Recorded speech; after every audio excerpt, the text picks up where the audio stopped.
नमस्कार विद्यार्थी मित्रांनो. तर आज आपण तुम्ही हेडलाईन पाहिलीच असेल.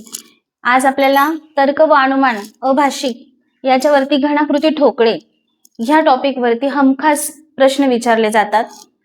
ठोकळ्यांची संख्या असेल, रंगवलेले भाग असतील याच्यावरती, आणि हे जे प्रश्न असतात NMMS सारख्या प्रश्न पत्रिकेमध्ये सुद्धा विचारले जातात. त्याच्यानंतर स्कॉलरशिपच्या परीक्षेला पण विचारले जातात आणि इतर येणाऱ्या सर्व स्पर्धा परीक्षांना सुद्धा बुद्धिमत्तेमध्ये हा टॉपिक हमखास ऍड केलेला असतो. तर तुम्हाला 3 ते 4 गुण तुमचे फिक्स असतील, म्हणून मग आता NMMS च्या परीक्षेला जाता जाता एकदा हा व्हिडिओ नक्कीच बघून जा. तुमचे 3 ते 4 मार्क्स नक्की फिक्स होतील. ओके, तर चला मग आपण स्टार्ट करूया. बघा आता हा क्यूब आहे. ओके, आता ह्या क्यूबला सर्व बाजूंनी वेगवेगळे रंग दिलेले आहेत, बरोबर. मग इथे मी ऑलरेडी लिहूनच ठेवलेला आहे आणि त्यानंतर 2 क्यूब पण काढून ठेवलेले आहेत. सुरुवातीला मी तुम्हाला सांगते, आता हा जो क्यूब आहे हा 3 एककचा आहे. ओके, म्हणजे याच्यामध्ये जर आपण याचे तुकडे केले, त्यांनी सांगितलेलं असतं की 3 एककचा जर ठोकळा असेल, त्याचे 1-1 सेंटीमीटरचे, सपोज 1-1 एककाचे जर त्याचे तुकडे केले समान, तर एकूण किती त्याच्यामध्ये घन तयार होतील, छोटे छोटे ठोकळे किती तयार होतील, असा प्रश्न विचारला जातो. किंवा 4 एकक म्हणजे 4 सेंटीमीटर. मग आता बघा, सुरुवातीला आपण काय करू, याची ओळख करून घेऊया. ओके, बघा मग आता प्रत्येक क्यूब मध्ये 3 गोष्टी असतात. शिरोबिंदू. तर बघा आता शिरोबिंदू किती असतात बघा बरं, 1 2 3 4 5 6 7 8. एकूण किती शिरोबिंदू झाले मग 8. ओके, परत एकदा बघा, 1 2 3 4. ओके, 5 6 7 8 असे हे 8 शिरोबिंदू आहेत. त्यानंतर पृष्ठभाग.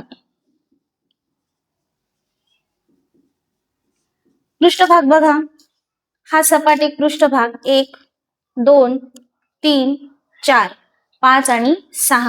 म्हणजे क्यूबला एकूण किती पृष्ठभाग असतात 6. मग तो आयताकृती असेल किंवा चौरसाकृती असेल. ओके, त्यानंतर याच्यामध्ये असतात कडा. कडा किंवा बाजू. बघूया आता आपण याला किती कडा असतात. 1 2 3 4 5 6 7 8 9 10 11 आणि 12 अशा एकूण 12 कडा असतात याला.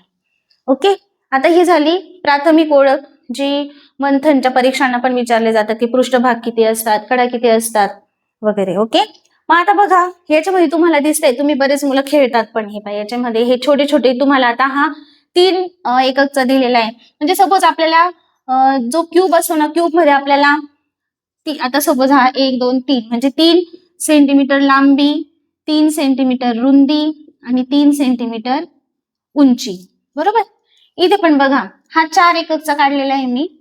4 सेंटीमीटर लांबी, 4 सेंटीमीटर रुंदी आणि 4 सेंटीमीटर उंची, या पद्धतीने. त्याला तुम्हाला 4 एकक किंवा 5 एकक असे शब्द पण पुस्तकामध्ये, प्रश्नपत्रिकेमध्ये तुम्हाला दिसतील. तर बघा मग आता 3 सेंटीमीटर LBH लांबी, रुंदी आणि हाईट. आता बघा याच्यामध्ये याचे छोटे छोटे तुकडे केलेले आहेत. तर मग असे हे तुकडे केल्यावरती ह्या 3 एककांमध्ये याच्यामध्ये एकूण तुकडे किती होतील, याचे समान भाग किती होतील, तर याच्यावरचे आपल्याला प्रश्न बघायचे आहेत. ओके, तर बघा आता मी इथे तुमच्यासाठी एक छानपैकी चार्ट बनवलेला आहे. तर बघा 3 एकक म्हणजे 3 सेंटीमीटरचा जर असेल, तर आता बघा 1 एकक लांबीच्या ठोकळ्यांची संख्या, म्हणजे तुम्हाला प्रश्न विचारला जातो, जर 3 सेंटीमीटर 3 गुणिले 3 गुणिले 3 असा जर सेंटीमीटरचा किंवा इंचचा जर तुम्हाला क्यूब दिला असेल, तर त्याच्यामध्ये 1 एकक लांबीच्या ठोकळे किती तयार होतील, असा प्रश्न विचारलेला असतो. मग अशा वेळी काय करायचं, एक सूत्र लक्षात ठेवायचं. ते म्हणजे आता क्यूब म्हटल्यावरती इथं काय करायचं, क्यूब करायचा. म्हणजे याच्यामध्ये सूत्र मी तुम्हाला लिहून देते, n चा क्यूब. ओके, म्हणजेच नंबर ऑफ. आता बघा हा 3 आहे, 3चा क्यूब किती, मग 3 त्रिक 9 आणि 9 त्रिक 27, म्हणजे याच्यामध्ये 27 क्यूब तयार होतील. चला आता एक आपण बघून घेऊ की याच्यामध्ये खरंच 27 तयार होतात का. बघा 1 2 3 4 5 6 7 8 9. आता ह्या एकूण प्रत्येक रांगेमध्ये किती आहेत, हे जे टोटल आपण मोजले ते 9 आहेत. मग 9 बघा, मग आता हे 9, मग एकूण किती रांगा झाल्यात, 1 2 3, म्हणजेच किती झाले 9 त्रिक 27. ओके, म्हणजे याच्यामध्ये एकूण किती ठोकळे तयार होतात? 27. मग आता 4 एककचं पण तसंच. मग तुम्ही 4चा क्यूब काढायचा. किती मग 4चा क्यूब? 4 चोक 16 आणि 16 चोक 64. म्हणजे याच्यामध्ये एकूण किती क्यूब तयार होतील? 64 तयार होतील. आता त्यांनी अजून एक पुढे जाऊन असाही प्रश्न विचारलेला राहतो की सर्व बाजूंना रंग असणारे क्यूब किती? मग आता मला सांगा, आता ठीक आहे, जर यांचे तुकडे जर केले तर सर्व बाजूंना रंग असणाऱ्या क्यूब कस काय राहतील? हे जर छोटे छोटे तुकडे आहेत तर याचे तुम्हाला किती भाग दिसत आहे? हे बाहेरून तर हा कडेचा जो आहे याचे फक्त 3च भाग दिसत आहे. 1, 2 आणि 3. बघा 1, 2, 3. आणि जे साईडचे मधले जे आहेत यांचे तर 2च भाग रंगवलेले आहेत. आणि जो मधला असेल तर त्याचा एकच भाग रंगवलेला असेल आणि जो आतमध्ये असेल त्याच्याही आतमध्ये एक. तर त्याच्यात आपल्याला बाहेरून रंगच दिसणार नाही. म्हणून मग असं फसवण्यासाठी पण तुम्हाला प्रश्न विचारले जातात की सर्व बाजूंना रंग असणारे क्यूब किती? मग इथे 0 लिहायचे. इथं सुद्धा 0च येईल. त्याच्या पुढे जाऊन तुम्हाला अजून विचारतात की चारही बाजूंना रंग असणारे क्यूब किती? तर तिथे सुद्धा तुम्हाला 0च लिहावं लागेल. कारण की चारही बाजूंना आता हा अख्खा जर क्यूब असेल तर याचे आपल्याला दिसत आहे. याचे साही पृष्ठभागाचे आपल्याला कलर दिसत आहे. पण यांच्यापासून जे छोटे छोटे क्यूब तयार झालेले आहेत त्यांचे दिसतील का बरं आपल्याला? तर नाही दिसणार. त्याच्यामुळे मग सर्व बाजूंना रंग असणारे किंवा 4 बाजूंना रंग असणारे किंवा 5 बाजूंना रंग असणारे असे जर प्रश्न विचारले तर तिथं तुमचा आन्सर 0च राहील. ओके, त्याच्यानंतर इथून खरी मजा असते 3 बाजूंना रंग असणारे घन किती? ओके, आता बघा 3 बाजूंना म्हणजे काय याच्यावरती सांगते तुम्हाला. ही बघा, ही एक बाजू, ही एक बाजू आणि ही एक बाजू. म्हणजे हे 3 बाजू आहेत. इथे पण हे 3, इथे पण 3, इथे पण 3. ओके, म्हणजे हे किती? वरचे 4 आणि खालचे 4. 3, 3, 3, 3. या 3 बाजू रंगवलेले म्हणून मी तुम्हाला 3 सांगते. मग बघा वरचे 4 आणि खालचे 4 असे एकूण किती झाले? मग किती झाले? एकूण 8 झाले. मग आता 3 बाजूंना रंग असणारे किंवा 4 सेंटीमीटरचा जरी राहिला असता क्यूब तरी त्यालाही तोच प्रश्न विचारला जातो, 3 बाजूंना रंग असणारे. मग मला सांगा, इथे पण 3 बाजूंना रंग असणारे आणि इथं पण 3 बाजूंना रंग असणारे 8च राहतील. व तुम्हाला 5 एककचा जरी विचारला, 10 एककचा जरी विचारला तरी 3ही बाजूंना रंग असणारे विचारले तर प्रत्येक वेळा इथे आन्सर 8च येईल. हमखास विचारले जातातच हे प्रश्न. त्यानंतर बघा 2 बाजूंना रंग असणारे.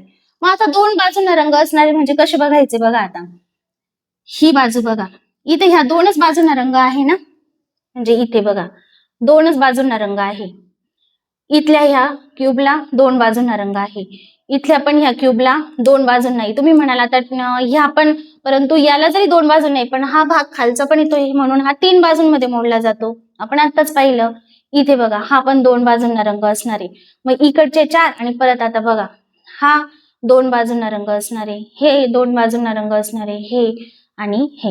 मग आता हे पण किती झाले? एकूण 8 झाले. मग आता बघू आपण की याचं एक सोपं सूत्र असतं तर ते मी तुम्हाला सांगते.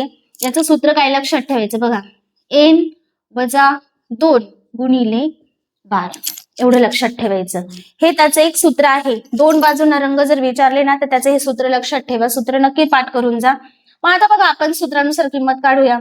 इकडे साईडला घेते मी नंबर ऑफ, म्हणजे आता 3 एकक असणारा, म्हणजे बघा 3 लिहिला, -2 करायचं नेहमी आणि त्याच्यानंतर गुणिले 12. मग बघा, मग आता 3तून 2 गेले, किती उरले? 1 आणि गुणिले 12 म्हणजे 12 एक 12. मग असे एकूण आपल्याला किती सापडतील? 2 बाजूंना रंग असणारे 12 मिळतील. त्याच्यानंतर आता आपल्याला 4 एककचं जर विचारलं तर तिथे पण सोपं. मग 4 एकक म्हटल्यावरती 4तून 2 गेले, किती उरले? 1. 4तून 2 गेले, बरोबर, म्हणजे 1 गुणिले 12 म्हणजे 12 एक 12. काहीतरी मिस्टेक वाटतं मला. 4तून 4 एकक, 4तून 2 गेले, हा सॉरी माझ्याच बोलण्यात मिस्टेक झाली. 4तून 2 गेले तर 2 उरतात, 2 गुणिले 12 आणि मग याचा आन्सर होईल 24. 12 दुनी 24. तर इथे 2 बाजूंना रंग असणारे एकूण 24 तयार होतात. ओके, बघा होते थोडीफार मिस्टेक. चला आता मग आपल्याला बघायचंय, पण हे सूत्र लक्षात ठेवा. ओके, जर आपल्याला 5चं जरी विचारलं असतं तरी आपण तेच केलं असतं. काय केलं असतं? 5 - 2, 5तून 2 गेले 3 आणि 3 गुणिले 12, 12 2 24, 12 3 36, म्हणजे इथे एकूण किती तयार झाले असते? 5चं जर विचारलं असतं तर 36 तयार झाले असते. दोन बाजूंना रंग असणारे. बघा दोन बाजूंना परत एकदा सांगते तुम्हाला, आपण इथे टिक मार्क केलेली, हा 1 2 3 4, ओके.